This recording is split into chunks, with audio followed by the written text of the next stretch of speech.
하나님 말씀 함께 봅니다. 함께 보실 하나님 말씀은 사무엘하 24장입니다. 구약성경 사무엘하 24장 1절입니다.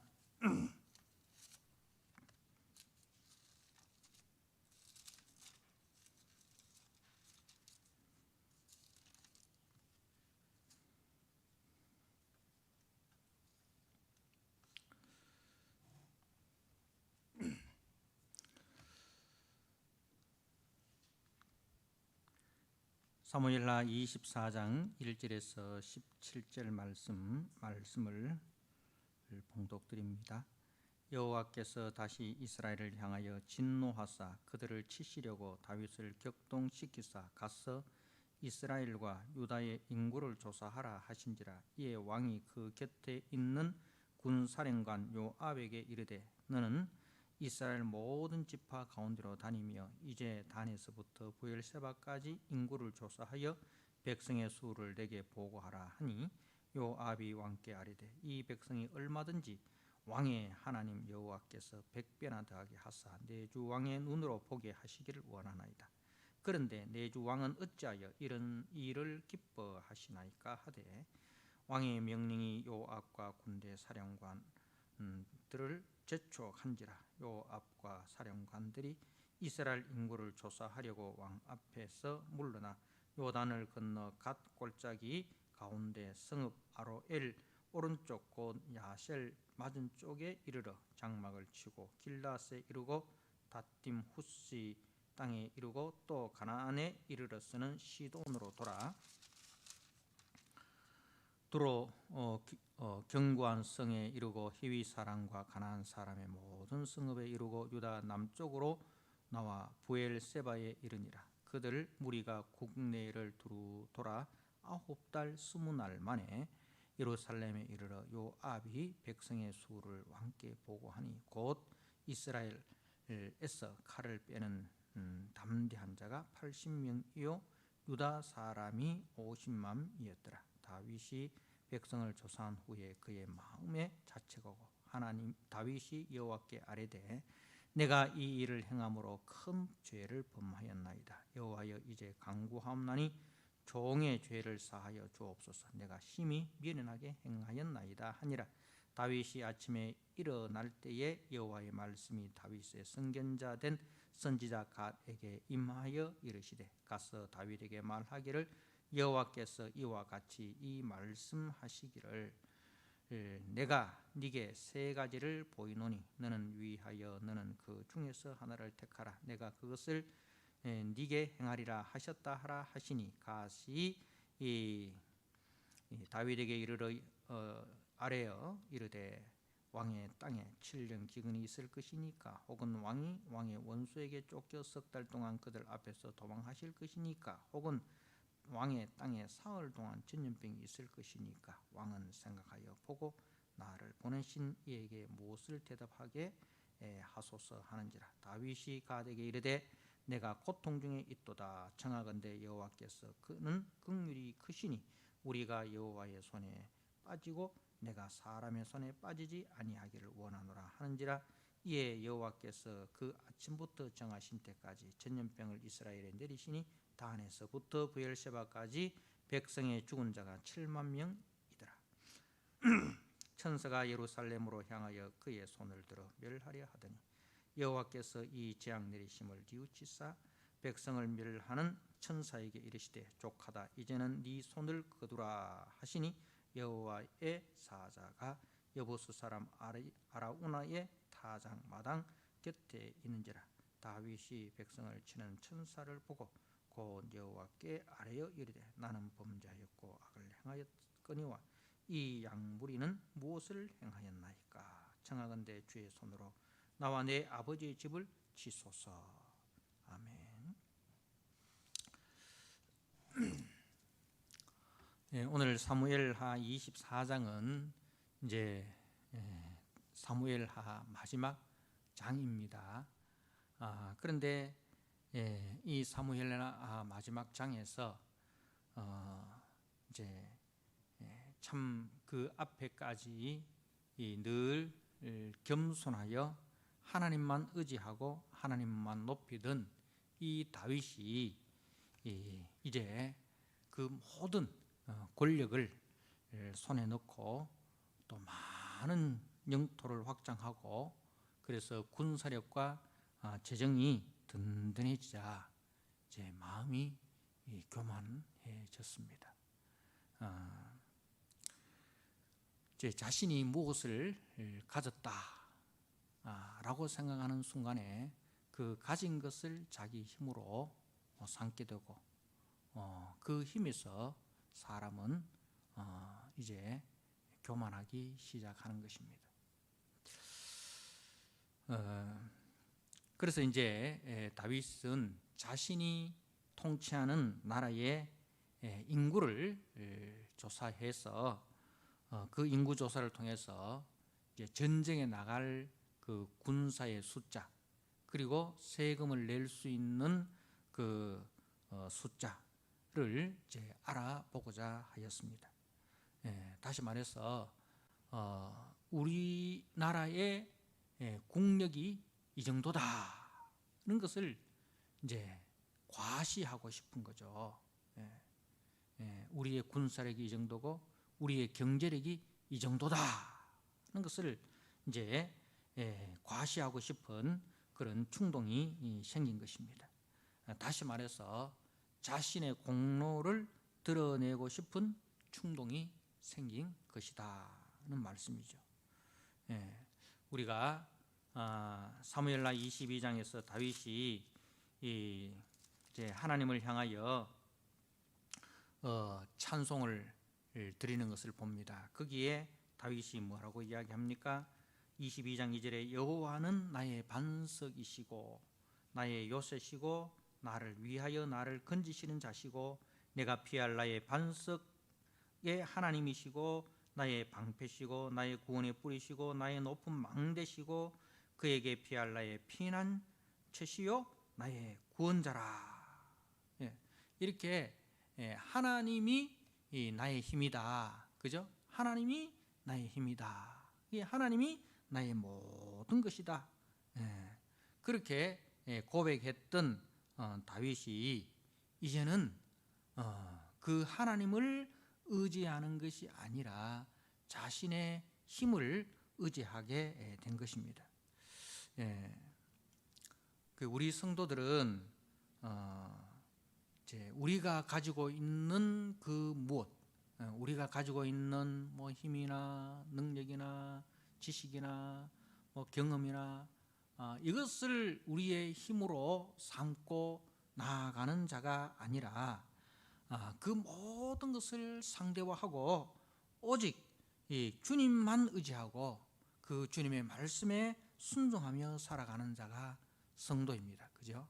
성도는 자신이 가진 것을 이제 자신 속에서 나오는 그것으로 힘을 삼는 자가 아니라 하나님이 나의 힘이시고 하나님이 나의 지혜시고 그래서 하나님에게서 나오는 그 모든 것으로 살아가는 자. 그래서 그 모든 일을 행한 이후에 겸손하게 정말 진심으로 나된 것은 오직 주님의 은혜입니다. 나의 나된 것은 오직 주님의 은혜입니다. 그리고 나는 무익한 종입니다. 하여야 할 것을 하였을 뿐입니다. 주님이 영광을 받으셔야 됩니다. 이것이 우리 성도들의 진실된 고백이어야 합니다. 근데 참 이것이 참 어렵습니다. 어렵습니다. 그래서 항상 우리는 공로주의에 빠지죠.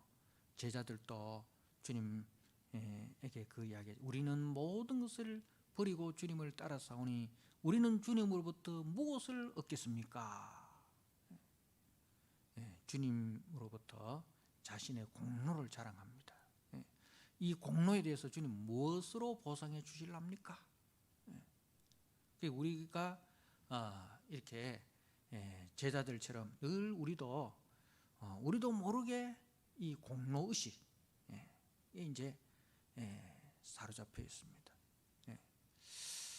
뭐 그래서 우리도 뭐 공로패 뭐 이런 거 이렇게 드리고 하는데 참 우리 목사님들도 이제 목회를 다 마치고 은퇴할 때쯤 되면 그런 생각이 든다고 합니다. 내가 이 교회에서 몇 년을 목회를 했는데, 그래서 이제 어느 교회에 목사님이 그 교회에서 35년을 목회를 했어요. 35년을 목회를 했어요. 그래서 목사님은 자신이 당연히 35년을 목회했으니까 당연히 이 원로 목사가 되어야 된다, 이렇게 이제 생각을 하는데, 그래서 이제 그 노회에서 그 이야기를 하니까 그 교회 성도님들이 하는 이야기니까 정반대인 거예요. 목사님, 우리는 35년 동안 참았습니다. 35년 동안 참았습니다. 그러니까 35년 동안 우리가 목사님 먹이고 입히고 살려 줬다 이 말입니다. 실력이 안 되는데도 우리가 35년 동안 목사님 설교 듣고 참아줬습니다. 그러니 우리한테 더 이상 뭘 요구를 하지 마세요, 그렇게 이야기를 하더랍니다. 참 어느 것이 정답인지는 알 수 없지만 우리 인간의 마음속에는 늘 이런 자기 공로에 대한, 내가 뭘 했다, 는 것에 대한 이제 공로 의식이 늘 있습니다. 정말 참 주님의 은혜를 이야기하지만 그 마음속에 한편으로는 주님의 은혜지만 그래도 내가 뭘 했지 않습니까? 이런 마음이 있는 거예요.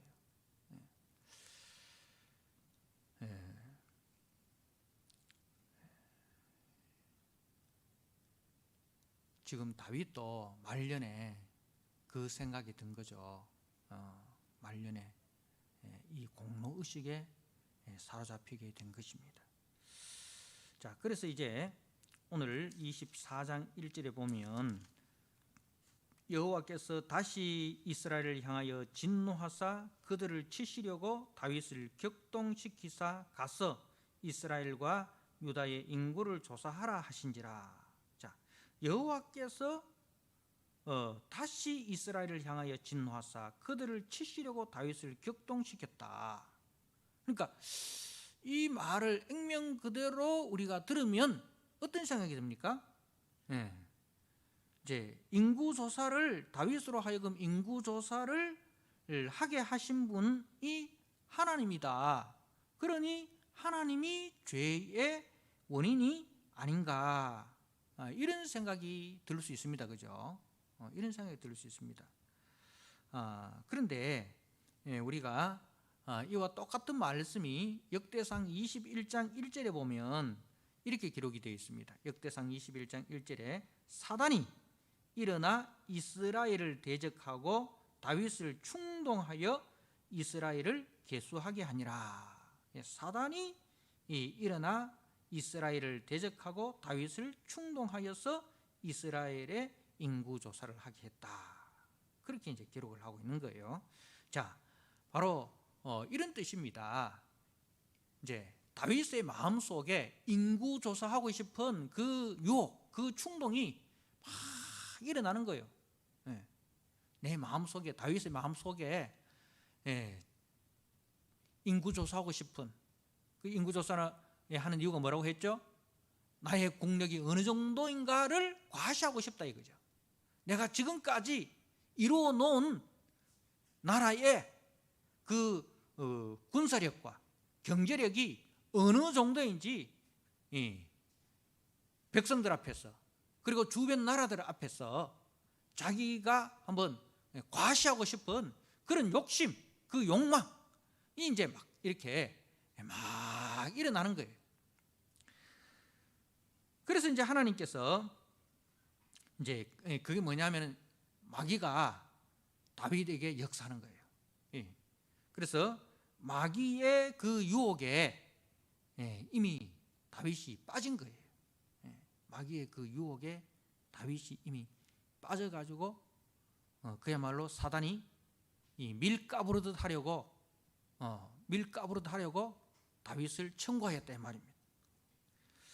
그래 하나님이 이제 그런 다윗을 보고 그래 너의 마음이 그렇구나, 너가 그런 마음을 가지고 있구나, 네 속에 하나님의 은혜라고 말하지만 실질적으로는 하나님의 은혜가 아니라 네 공로를 드러내고 싶은 그런 네 존재감을 드러내고 싶은 모든 영광을 네가 차지하고 싶은 그런 욕심이 있구나 하면서 하나님께서 다윗을 붙잡고 있는 손을 놓은 거예요.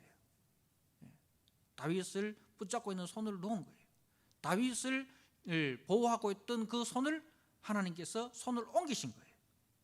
자, 그러면 어떻게 되겠습니까? 여러분, 우리가 연을 날려 보시잖아요. 연을 날리면 이제 연이 이렇게 하늘로 날아가는데 그 밑에 아이가 연줄을 잡고 있잖아요. 그죠? 연줄을 잡고 있습니다. 연줄을 잡고 있어요. 그래서 연줄로 이렇게 연을 조정을 합니다.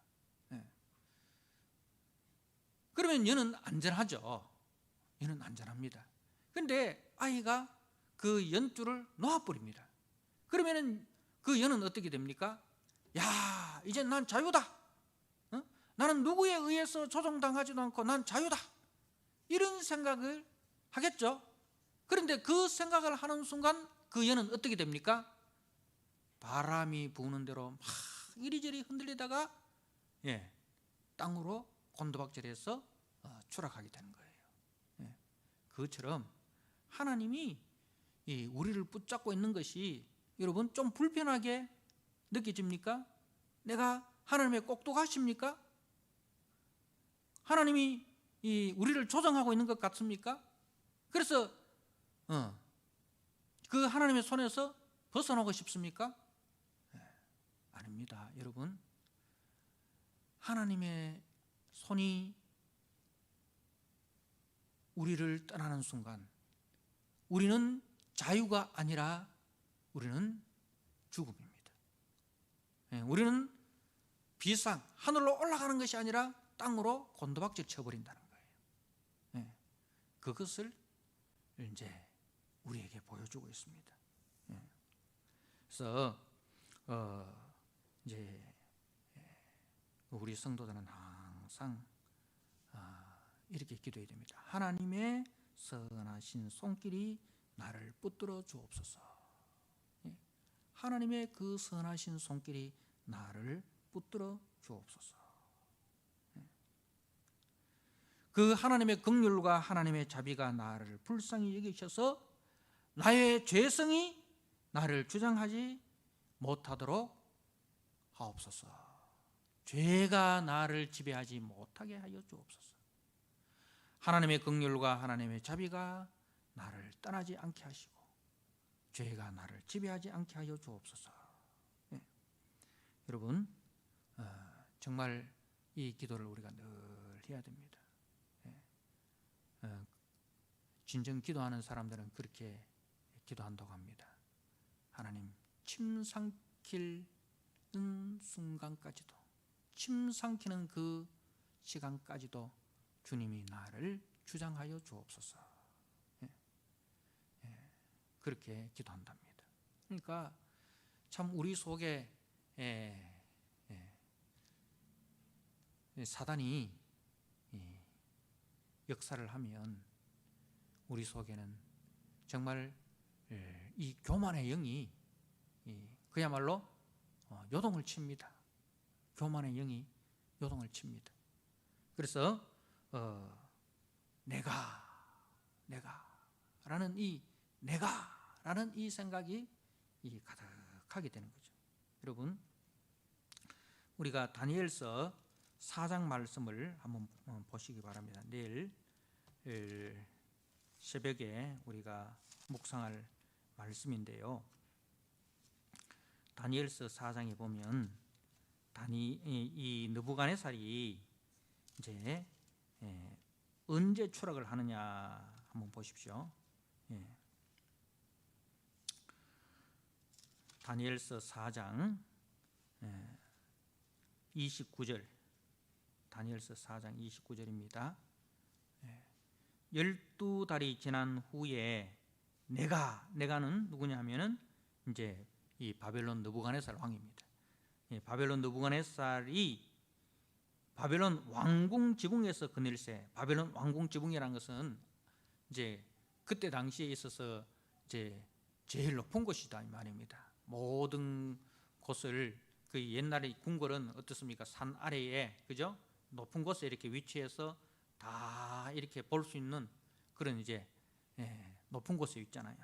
그래서 바벨론 왕궁 지붕에서 그늘새 나 왕이 말하여리되 이 큰 바벨론은, 그러니까 이제 우리나라로 말할 것 같으면 서울 남산타워에 올라가 가지고 왕이 서울 남산타워에 올라가서 서울 전역을 다 이렇게 본단 말입니다. 남산타워에 올라가서 서울 전역을 다 보면서 이제 이 큰 바벨론은 내가 능력과 권세로 건설하여 나의 도성으로 삼고 이것으로 내 위엄의 영광을 나타낸 것이 아니냐. 그러니까 이 큰 바벨론 도성을 내 능력과 내 위엄으로 다 건설하였다. 내가. 그래서 이 자기 공로에 가득 차서 교만이 이 하늘을 찌른 것입니다. 그때 이제 이 느부갓네살이 추락한 거죠. 그때 추락하는 거죠. 그래서 이제 이런 느부갓네살과 같은 마음이 여러분 인간의 죄성입니다. 인간의 죄성. 모든 영광을 하나님께 돌리지 아니하고 모든 영광을 자기가 받아야 된다.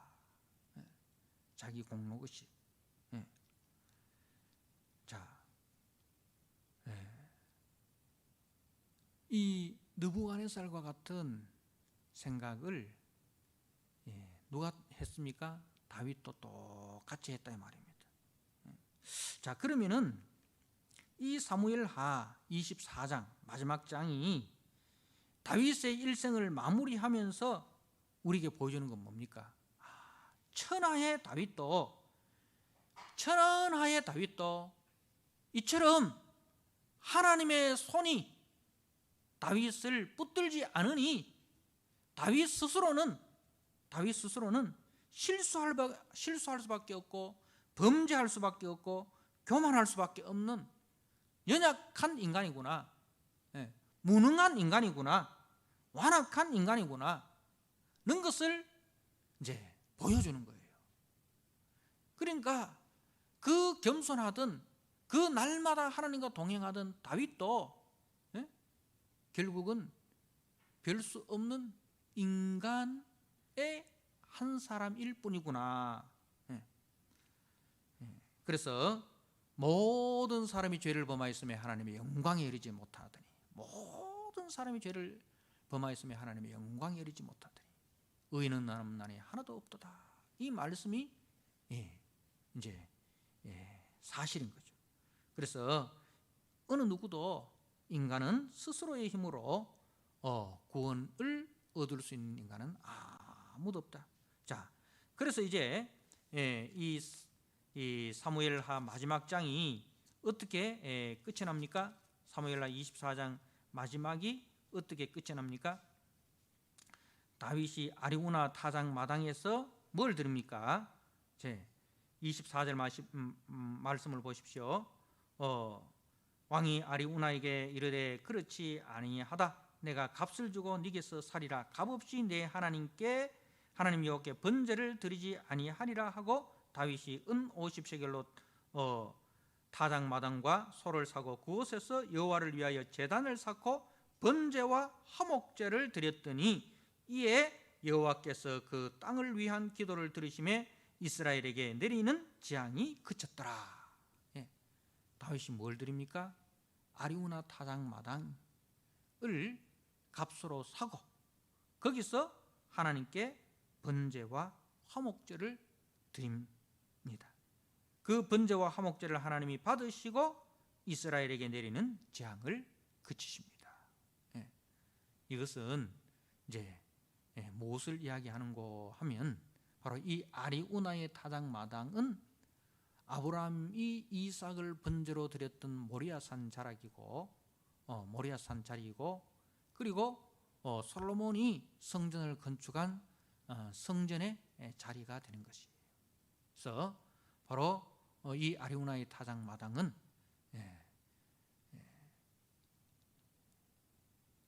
이삭 대신에 하나님께서 대신 내어주신 순양, 장차 오실 그리스도의 예표가 되죠.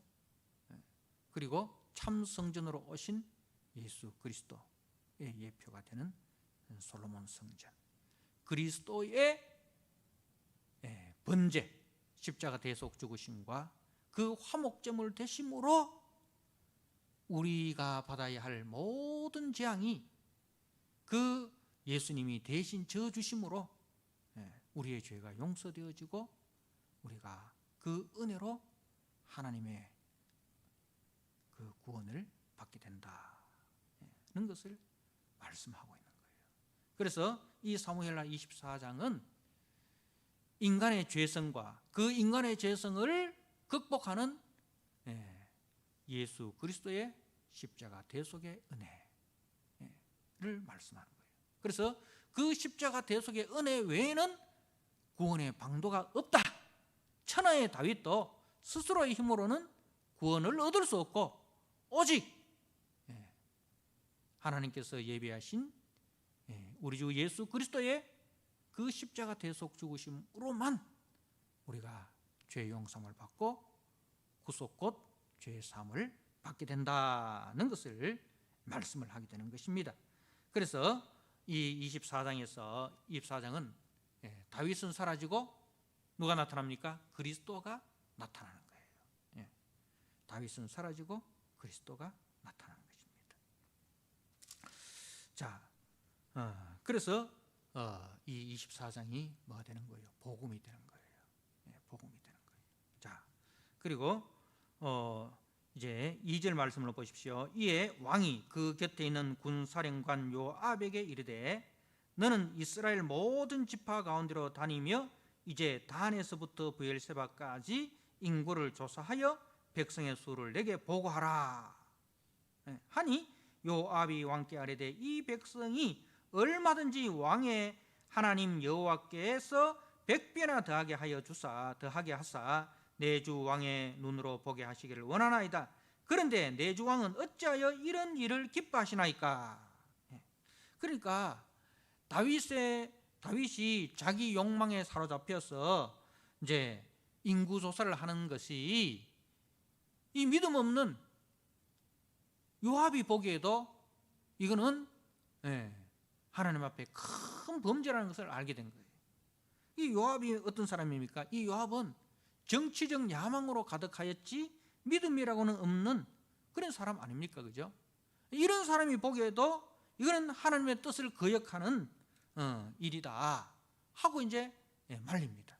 그런데요, 다윗이 고집불통입니다. 한번 죄에 빠져버리면 어떻게 됩니까? 그 죄에 눈이 멀어서 다른 것은 보이지 않게 되는 거죠. 그래서 인구조사를 하는데 그 인구조사 기간이 자그마치 9개월 20일이라 했어요. 9개월 20일. 그러니까 거의 300일. 그죠? 거의 300일이 걸립니다. 그러니까 그 다윗의 나라가 얼마나 큰지 짐작이 가죠. 자, 그래서 9개월 20일 동안 인구를 조사했는데 9절에 보니까 요압이 백성의 수를 왕께 보고하니 곧 이스라엘에서 칼을 빼는 담대한 자가 80만 명이고 유다 사람이 50만 명이었더라. 이렇게 이야기합니다. 그러니까 총 얼마가 됩니까? 130만 대군이지 않습니까? 칼 빼는 자의 그 군사로 동원할 수 있는 숫자가 130만이나 되니 얼마나 이제 큰 숫자입니까? 자, 여러분, 그러니까 이 130만이라는 숫자, 그러니까 다윗이 어떤 생각이 되겠습니까? 내가 동원할 수 있는 숫자가 이 정도인가? 그 숫자의 힘에 다윗이 이 감격을 하겠죠. 야, 내가 이 정도인가? 우리 교회 성도가 얼마인가? 3,000명이다. 3만 명이다. 야, 내가 이 정도인가? 그렇게 되는 순간 뭘 의존하지 않습니까? 하나님을 의존하지 않습니다. 그 숫자의 힘을 믿어버린 거예요. 130만 명이라는 그 숫자의 힘을 믿어버린 거예요. 그래서 우리는 절대로 숫자의 힘을 믿어서는 안 됩니다. 그리고 영적 공동체를 숫자로 파악하는 것은 정말로 무서운 비인간화 작업이다 는 것을 알아야 됩니다. 무슨 뜻인가 하면 교회를 출결석을 파악하면서 교회가 출결석을 파악하면서 이제 사람이 남아야 되는데 뭐가 남느냐면 숫자가 남습니다. 우리가 출결석을 파악하면 사람이 남아야 되는데 사람이 안 남고 숫자가 남습니다.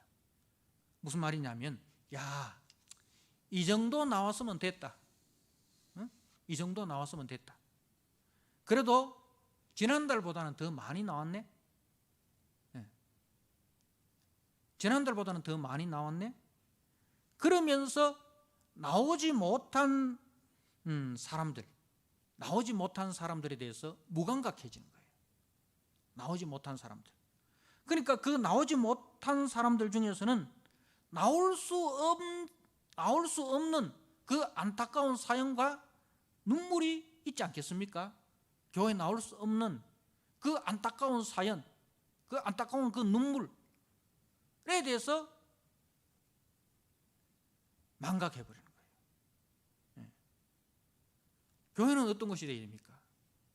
교회에 나오고 싶어도 나올 수 없는 그 안타까운 사연과 그 눈물을 알고 그것을 보다듬고 함께 기도하는 것이 교회가 아닙니까?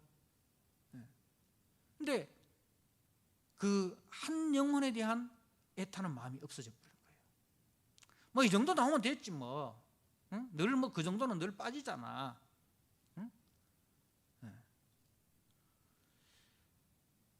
여러분, 우리 주님은 잃은 양 한 마리를 찾기 위해서 99마리를 두시고 길을 떠나십니다.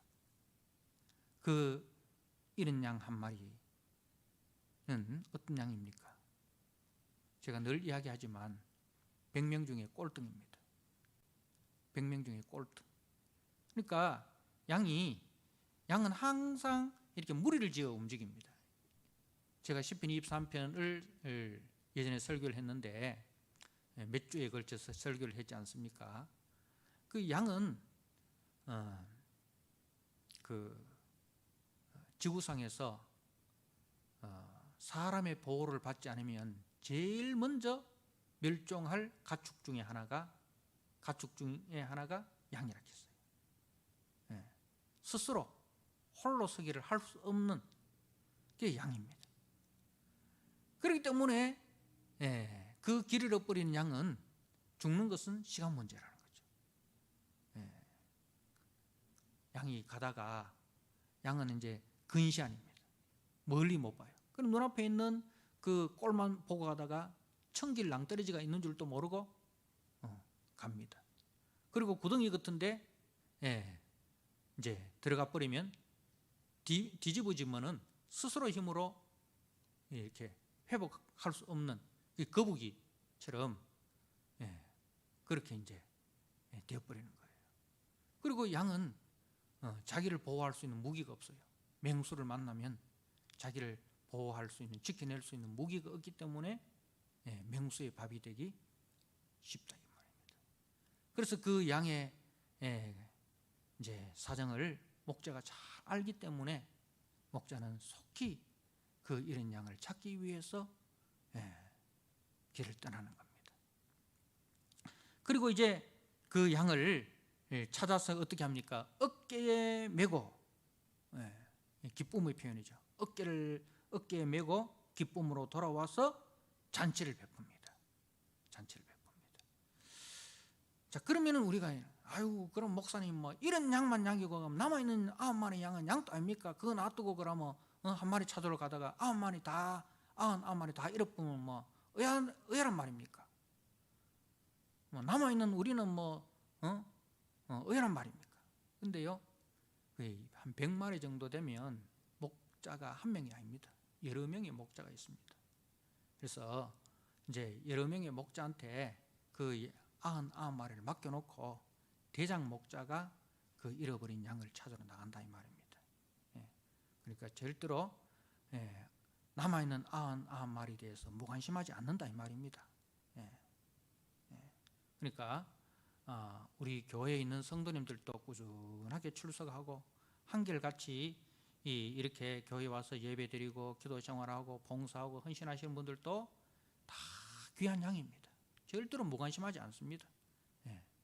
다 다른 목자들한테 함께 목회하는 그 목자들한테 다 부탁해놓고 그 다음에 이 잃은 양 한 마리는 대장 목자가 찾으러 간다 이 말입니다. 그러니까 목자에게는 99마리도 남아있는 99마리도 소중하고 잃어버린 한 마리도 소중하고 다 소중한 거예요. 누가 더 소중하고 누가 덜 소중하고 없어요. 우리가 흔히 그런 이야기 하잖아요. 뭐 5손가락 깨물어서 안 아픈 손가락 없다고. 그죠? 우리는 늘 비교하기를 좋아하잖아요. 엄마는 5째 중에 첫째만 좋아한다, 막내만 좋아한다. 우리는 자식도 아이가. 그런 이제 자식들 속에서 그런 이제 불만을 하잖아요. 그때 부모가 하는 말이 뭡니까? 야야, 5손가락 깨물어가 안 아픈 손가락 어딨노? 그게 이제 우리 주님의 마음입니다. 주님은 남아있는 99마리도 소중하고 길을 잃어버린 한 마리도 소중하고 다 소중한 거예요. 어느 누구도 덜 소중한 존재가 없다 이 말입니다. 누구와 비교하지 않는다 이 말입니다. 비교하지 않는다. 주님은 전체를 사랑하는데, 전체를 똑같이 사랑하는데, 그런데 한 사람을 사랑하되 온 우주를 사랑하듯이 그 한 영혼을 사랑하신다.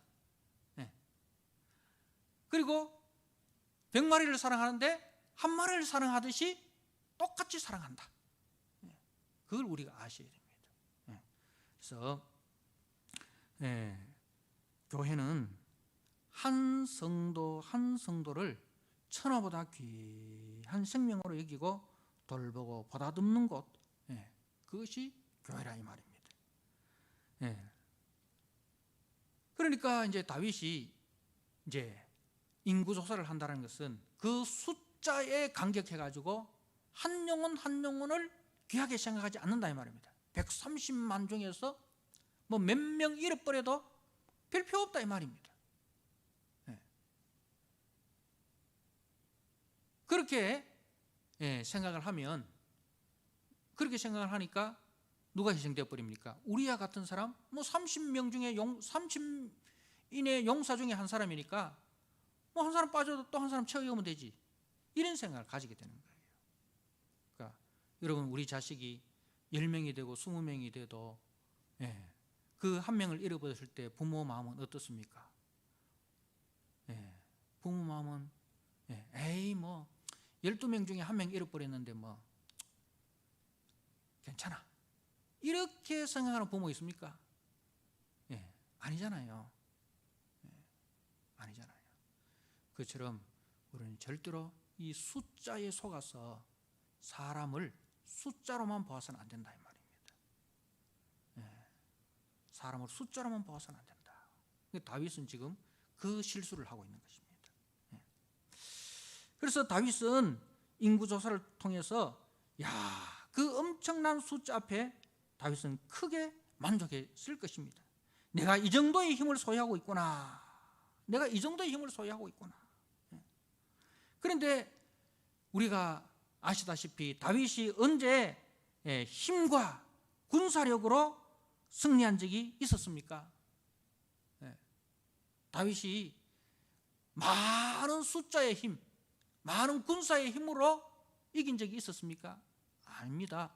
골리앗과 전쟁하러 나갈 때 다윗이 어떻게 고백하였습니까?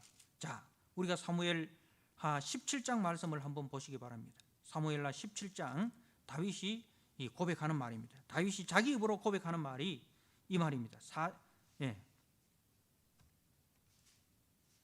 사무엘상 17장입니다.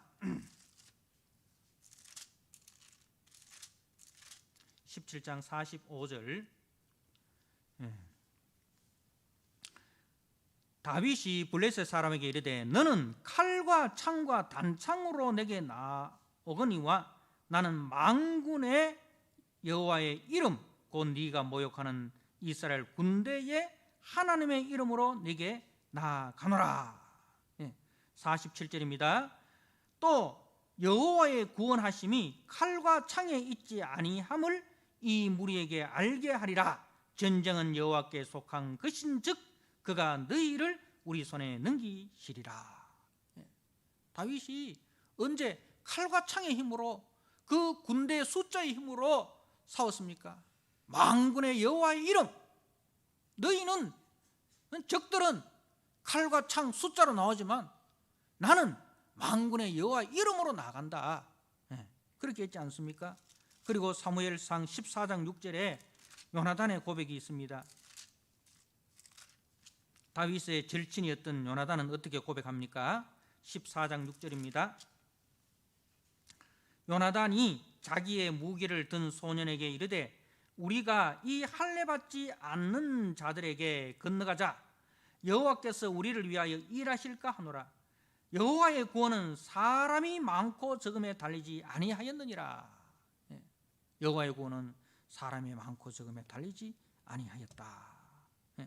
그리고 시편 20편 7절에도 똑같은 고백을 합니다. 다윗의 시라 되어 있지 않습니까? 다윗의 시라 되어 있는데 20편 7절에 어떤 사람은 병거 어떤 사람은 말을 의지하나 우리는 여호와 우리 하나님의 이름을 자랑하리로다. 세상은 그 병거와 사람 말을 의지하지만 우리는 여호와의 이름을 의지하고 자랑한다. 여러분, 젊었을 때 이 다윗의 신앙, 그죠? 사울에게 쫓겨다닐 때, 아들 압살롬에게 쫓겨다닐 때, 그 젊을 때 그 신앙, 광야 생활을 하면서 주옥 같은 시편을 짓고, 그죠? 그랬던 그 다윗, 젊었을 때 은혜가 노년에 이를수록 더욱 자라나야 됩니다. 그러기 위해서는 우리가 어떻게 해야 됩니까? 이만하면 됐다, 이 생각을 버려야 됩니다.